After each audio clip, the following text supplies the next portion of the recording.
Hello everyone, welcome back in মিষ্টি প্রেয়াস আনাদার্স mini blog. আজকে মঙ্গলবার সকাল থেকে মিনি ব্লগটা স্টার্ট করলাম। আশা করছি তোমরা সবাই খুব ভালো আছো আর আমরাও খুব ভালো আছি। প্রতিদিনের মতো সকালে ছাদে গিয়ে ঠাকুর প্রণাম করে নিচে এসে দেখি তো মা এখানে সকালে টিফিন বানাচ্ছে। আজকে সকালে টিফিনে নেবো পরোটা আর তরকারি। শুরু হলো আবারও একটা ব্যস্ততম দিন। দেন তো আমরা রেডি হয়ে নিলাম, বেরিয়ে যাবো যে যার গন্তব্যস্থলে। দেন তো আমি বেরিয়ে পড়লাম স্কুলের উদ্দেশ্যে। আর আজকে তো অন্য দিনের তুলনায় ঠান্ডা বেশ কম ছিল।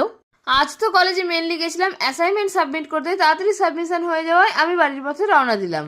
আজ তো আমি বাড়ি তাড়াতাড়ি চলে এসেছিলাম। এদিকে বদ্দি ভাই বাড়িতে আসার পরে আমরা সবাই মিলে একসঙ্গে বসে পড়লাম লাঞ্চটা কমপ্লিট করতে।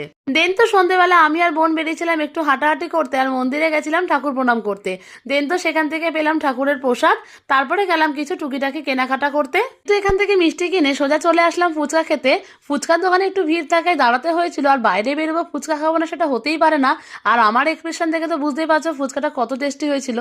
তারপরে তো বাড়ি ফিরে বসেছিলাম টিভি দেখতে। দেন তো মাসিমণি ডাকলো ডিনারের জন্য। আর আজকে ডিনারে ছিল শীতের স্পেশাল গরম গরম নলেন গুড়ের রসগোল্লা।